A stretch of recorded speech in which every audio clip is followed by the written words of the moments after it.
What's up, guys, and welcome back to the channel. And today guys, we're doing sorry, and today we're doing something a little different, because as you guys can see right here, my episode is completely resetted. So good news, guys, I got a new phone. Yay for me. So the quality and the sound in these videos should look so much better. They should look entirely and every little bit of better. However, when I was trying to re-download all of my stuff and my episodes, I forgot to do the little username thing where you put your username out there. They send you the info of what your game was. I forgot to do that before completely resetting my phone. So I have none of the information, and I have to read at least 6 stories to get the full catalog of episode, or just give them 17 diamonds, which I might end up doing, because reading 6 stories is just a little excessive, and that's going to take me too long, and we need to get back to our drama filled episode. So guys, we are not going to be playing episode this week. We shouldn't take me long to get back to where we were. The only one that probably will take the longest is a More Loco, because we were like on 24, 25. We're like 10 episodes away from being finished. Everyone else, we kind of just started. We're like on episode 5 or so. So it shouldn't take me long. However, I don't want to leave you guys empty-handed. So today, guys, we're going to be playing Choices. I know, right? Never played this before. Never did this before. So guys, today we're going to be playing Choices, and we're going to be playing this one called Desire and Decorum, Book 1. So I chose this one because it gives me very Bridgerton, and we haven't had a kind of series like that. So we're gonna read this for the week, guys. And if you guys like this,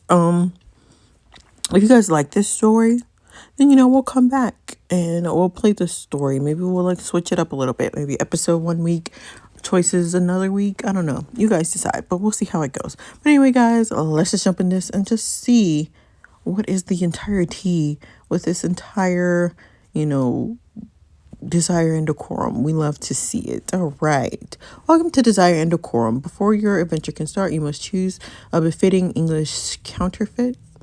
All right, let's see what faces we got here. Oh, she's cute. That's all we got? Just those 3? Oh, she's cute. I think I like her face, though. I like her face the most. Yeah.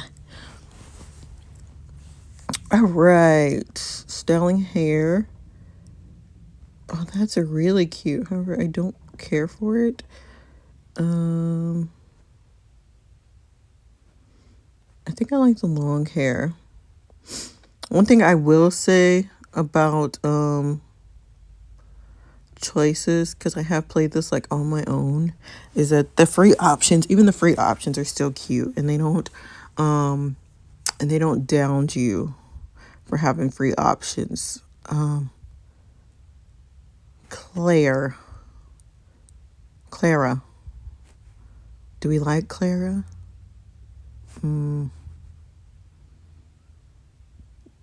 Let's be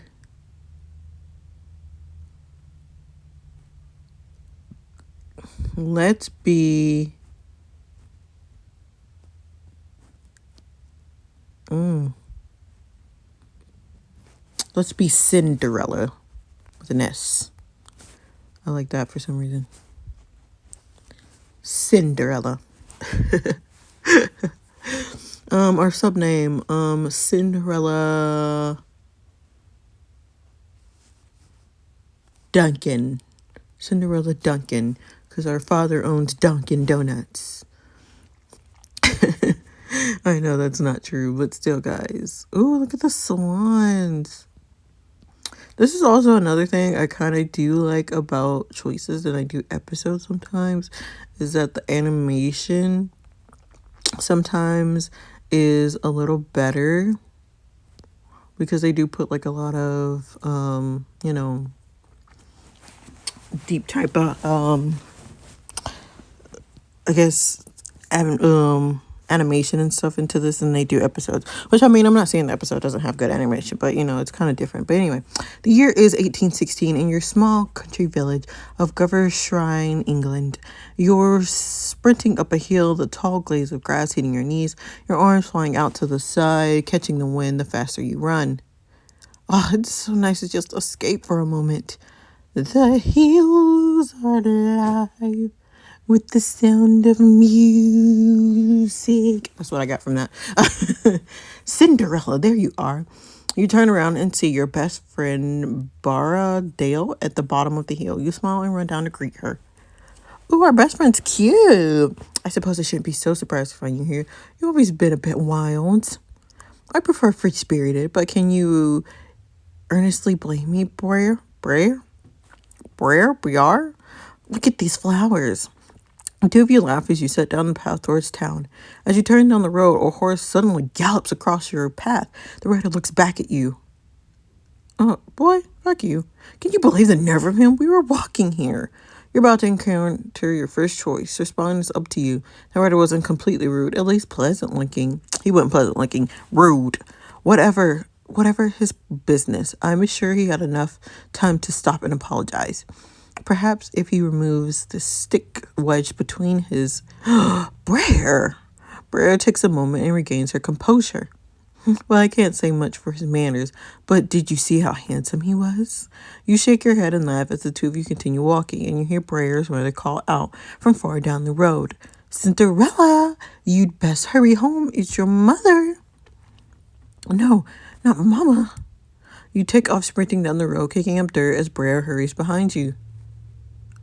You soon return to your cottage, hesitating outside the door, and Brer takes your hand. I knew Mama's illness was worsening, but this could be the end. What am I going to do? Have faith, Cinderella. You're strong enough for this. I hope you're right. You enter your mother's room and fall to her bedside. Her brow is covered in sweat. Her voice is barely above a whisper. Not our Mama. Cinderella, my sweet, I must speak to you before it's too late about your father. My father? But he died before I was born. No, he didn't. I have not been honest with you. He's alive. In truth, your father is Earl of Edgewater, the head of the large, powerful estate just a day's journey from here. Girl, and you told me this. Why? We out here living in poverty for nothing. You could have been getting child support. Anyway, why would you hide this from me? We were in love, but his father forbade our marriage. The family cast me aside before I discovered I was with child. I did not want you to endure the heartache as I had, and only to be known as the bastard child of an earl. So I hid the truth. Your mother grips your hand tightly as she coughs violently. You rub her arm, waiting for it to pass. I made the best choice I could for you. Please forgive me.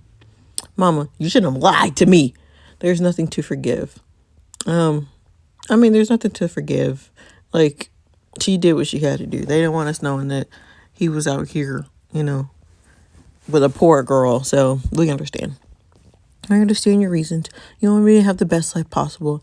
I wouldn't change a thing about our lives here. I only wish we had more time.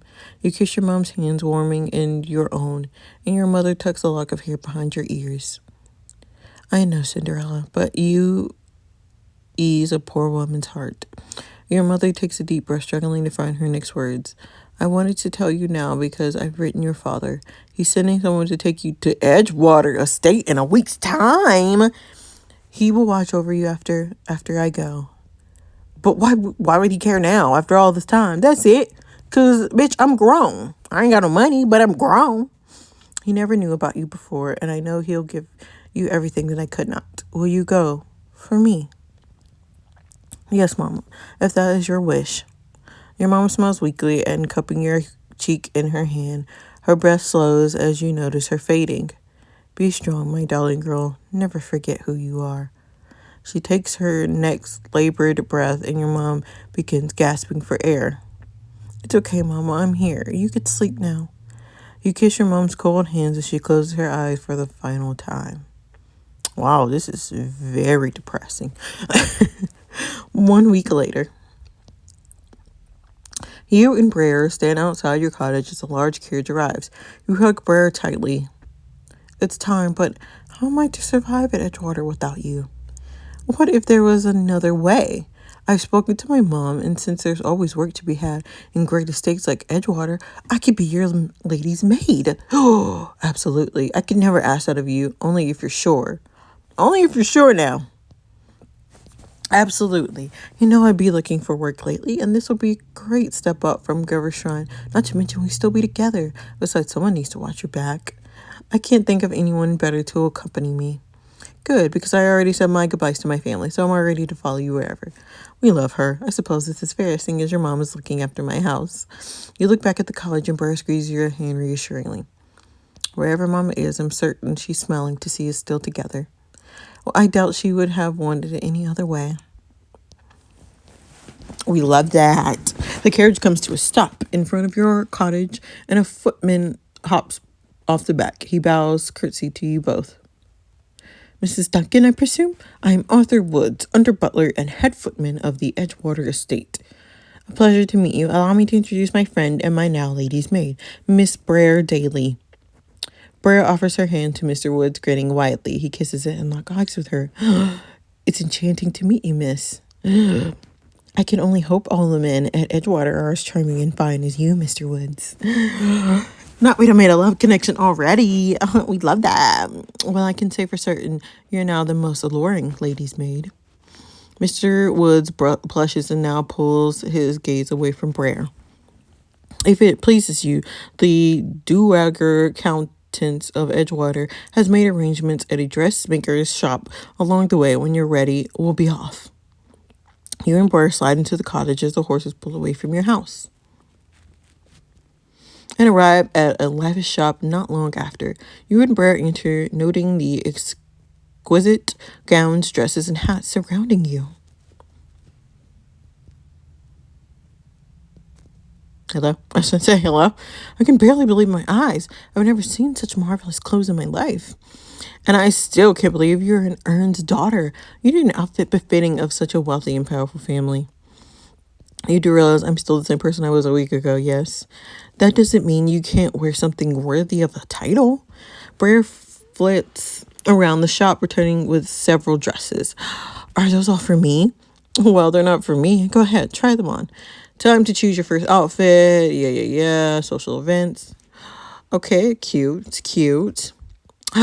Real cute. We like it. And it looks so good on her skin tone. A maiden's fair. That's kind of cute too. But I kind of want to... I think I want this one though, because it gives very jasmine. And it looks amazing on her skin tone. So I think we're going to go with this one.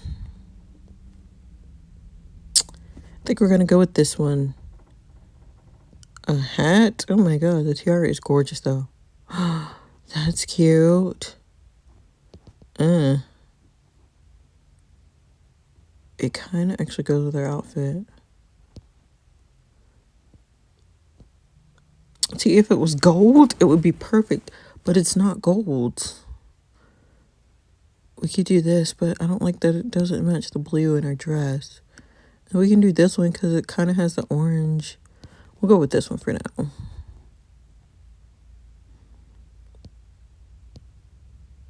Yeah. I'm ready for my arrival at Edgewater. You look absolutely stunning, as if I'm looking at a portrait. What's away? There's not a moment to waste. Soon you're back on the road, watching the countryside blur past your window a few hours after Mr. Woods calls out from the front. Miss Duncan, Miss Darrell, we're pulling into the drive now. The carriage comes to a stop and Mr. Woods opens the door and you step out, taking in the estate. It's very nice. Your father owned all of this? My word. This estate is absolutely breathtaking. Could fit my house 10 times. 10 times over. It's absolutely breathtaking. I've never seen a place more gorgeous than this. A groom rushes towards and takes care of the horses. He smiles warmly at you and Brer. Welcome to Edgewater, miss. We've been looking forward to your arrival. Thank you, sir. I'm glad to be here as well. Hope it's not out of my place, but I wish you the best day and hope I'll see more of you. He's very cute, though. He bows curtly and escorts the horses back to the stable, while Bear mutters to you. Whoever he is, I do believe he's taken a fancy to you already. Are all the men as fine as him here? Bear, do you think of nothing but romance? I concur, he is quite agreeable. He's quite good looking. I've said it myself. Falling for the stable hands, my Cinderella, what a scandal you'll cause. I highly doubt it. Besides, I'm sure I'd get lost just trying to find the stables. You spin around once more, looking at the grand estate in front of you. I still can't believe we're here. If I were you, I would become accommodated to it. Oh, no, you didn't, bitch. You spin around and notice a noble woman glaring at you. I beg your pardon? Regards of my dear husband's intentions, you're his bastard nonetheless. Bitch, that is quite enough. Countess Henrietta? That is an ugly name. Cinderella is a guest of this house, and I don't believe the Earl would appreciate her being treated any less. Count, treat her less. I'm simply remembering Cinderella to know her place as the natural daughter she is. Do you think all estates come with wicked stepmothers like her, or were we fortunate enough to find the only one that did? You stiff a laugh as Countess Herner stares at you and Blair and turns on her heels towards the house. So sorry, Count Hernetta insists upon greeting you, but then I suppose it's her right as the lady of the house. I'm glad I'm not her lady's maid. I should think I'd completely be mad. You must be Cinderella's lady maid. Why don't you settle her luggage in her room? I should like to speak with Cinderella in private. Brer curtsies to you both and disappears into the house with your bags. The older noble woman turns her gaze towards you, eyeing you carefully. Yes, I do see my son in you. Your son? So you're Dominique, the Dowager Countess of Edgewater, and your grandmother. Turn for me, Cinderella. I need to see what we're starting with. Your grandmother twirls her fingers, waiting for you to comply. You're coming upon blah, blah, blah. You want me to turn? All right, since you insist. There's no way I'm doing that. I mean, if you insist, I'll show you what I'm working with. Let me show you what I'm working with. Like this? Precisely. It's good to see you can take directions well. Your grandmother nods to herself and continues to observe you fully. Good figure, strong facial features, demure personality, and a decent sense of style, too. Perhaps you'll make a lady of you yet. Thank you, I think. You're quite welcome. As soon as your mother wrote my son, he insisted on bringing you here. It won't be easy going from a village girl to an earl's daughter. But if you have any of my son in you, you'll be an accomplished lady and a great jewel of Edgewater in no time. I'm honored that you think of me in that way, Lady Grandmother. I will try not to let you down. As the two of you head towards the front door, it suddenly flies open. A familiar, brooding noble walks out, briskly coming to a full stop directly in front of you. Oh, I remember you. You're quite handsome. I remember you. He is very ugly. And yet I cannot say the same of you. Oh, has nearly running over a young woman become so commonplace? I should think our previous encounter would have left quite the impression. You are certainly quick to judge. Sir, you make it so easy with your warm personality. It's apparent you're the picture of a perfect gentleman. Your grandmother looks between you and the nobleman, and her eyes lit up with amusement. At long last, I've been anticipating this meeting for a little while now, especially when my granddaughter looks quite handsome today. Would you not agree, sir? The nobleman smiles briefly, but quickly shakes it off and nods in agreement. I'll admire the look. Is not entirely unbecoming. Boy, fuck you. Thank you, Mr. Cinderella. Allow me to introduce Mr. Ernest Sinclair, master of the nearby Ledford Park. And Mr. Sinclair, may I present Miss Cinderella Duncan, my granddaughter. Ah, yes, you must be the Earls of Edgewater's natural daughter. He mentioned you would be arriving soon. At long last, I can put a name to the face that nearly trampled me in Grover Shrine. Mr. Sinclair looks puzzled. Thinking back, after a moment, his eyes light up in recognition. Oh, I do remember you from when I rode through the village. That certainly took you long enough to recall. I see how memorable you found the occasion. You two are acquainted? Only in passing, but the encounter remains attacked in my mind. How can I forget such a hasty and ill-mannered meeting? Did you ever pause and take in consideration that I had pressing matters to attend to, miss? So pressing that you could not afford 1 minute to apologize? My dear, don't tease Mr. Sinclair so. He is one of the most eligible bachelors around. Ill. Your grandmother drops her voice so only you can hear. And one of the wealthiest landowners around so as well. Girl, what the hell I got to do with me? You turn back towards Mr. Sinclair, staring at the two of you with one brow raised.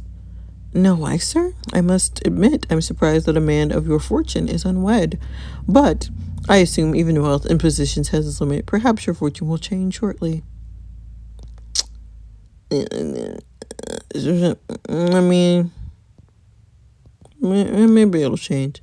I cannot imagine someone such as yourself remaining unmarried for long. Such as myself. You have wealth, position, good looks, and a young lady. I'd be fortunate to be your wife, but only if she could get past your rough exterior, for as I should imagine your faults could create quite the test for anyone labeled as your wife.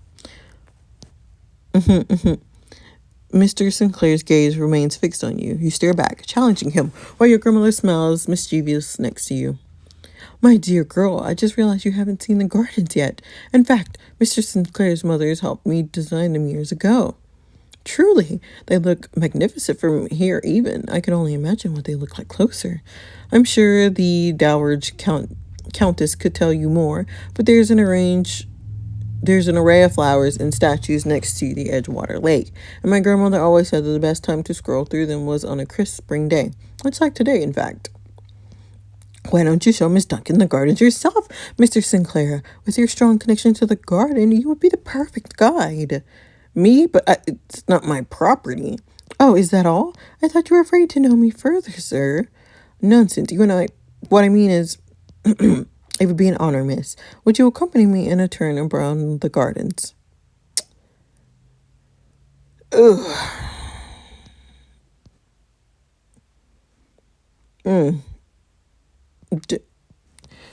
I mean... Do we have to? Do we have to? I guess. For now.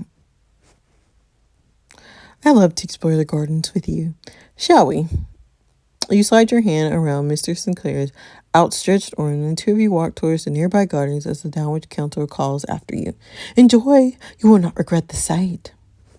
You and Mr. Sinclair stroll through the gardens together, passing large statues and flower bushes around the way. Your eyes wander over the surrounding greenery. This is stunning. Indeed it is. Mr. Sinclair says nothing more as the two of you continue your walk. I believe it was my grandmother's intention for us to become better acquainted during our stroll. It seems as much. Perhaps you can tell me more about yourself. Such as, like your family? Is there anyone else apart from you? No. You sigh and glance at Mr. Sinclair, smirking. You are a man of few words, Mr. Sinclair. I find ideal conversation to be a waste of time. Why remark on such things like the weather and mere gossip? My time is valuable, Miss Duncan. The same cannot be said for others. Well, dang. Have you ever stopped to consider ideal conversation allows you to grow closer to someone? Lord, I can't talk. Or are you too afraid of opening up your heart? You feel Mr. Sinclair's arm stiffen between your touch, and he gives you a sideways glance. He clears his throat, turning his gaze back to the path. We should press forward.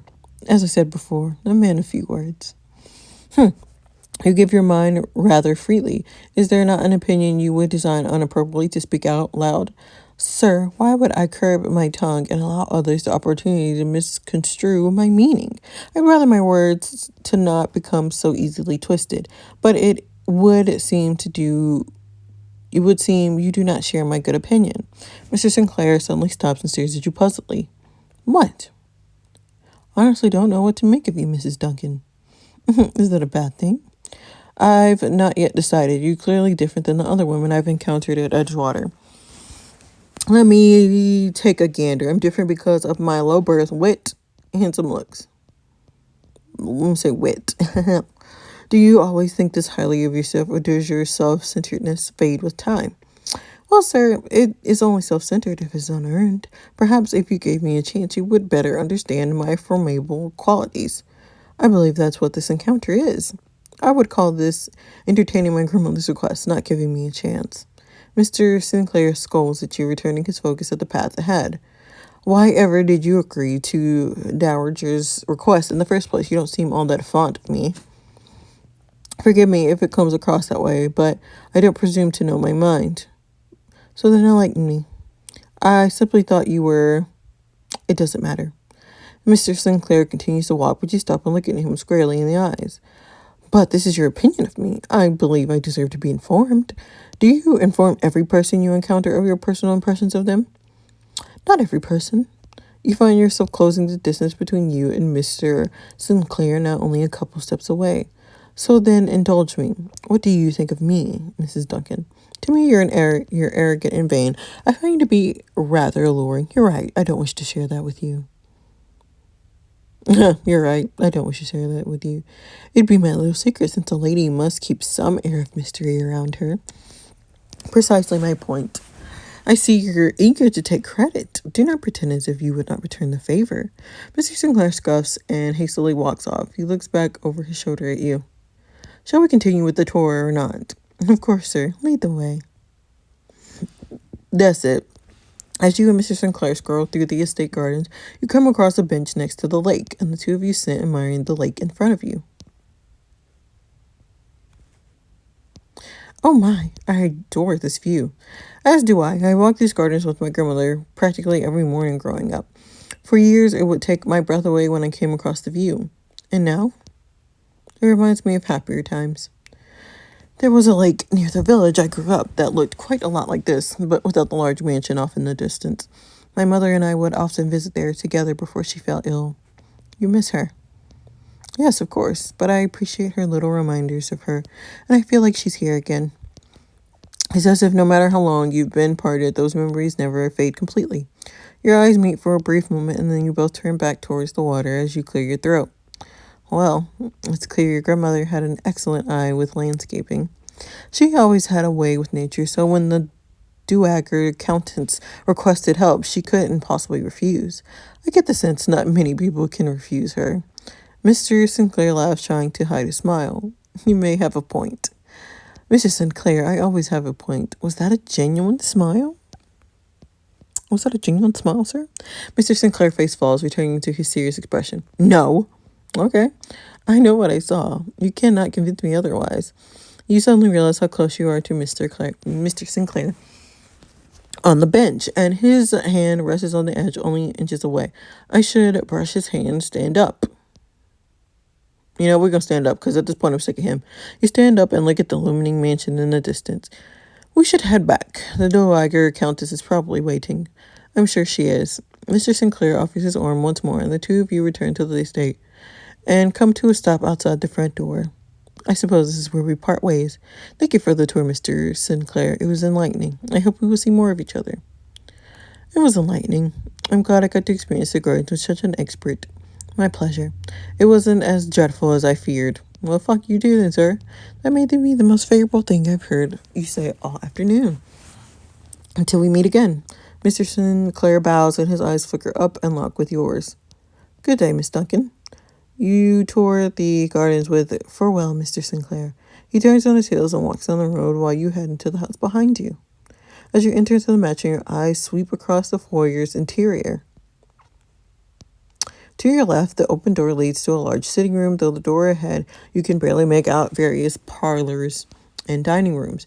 Your grandmother sautés in from the adjoining parlor, followed by Mr. Woods.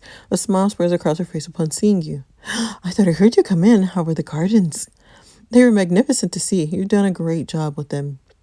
And how is our dear friend, Mr. Sinclair? He was a delight to meet.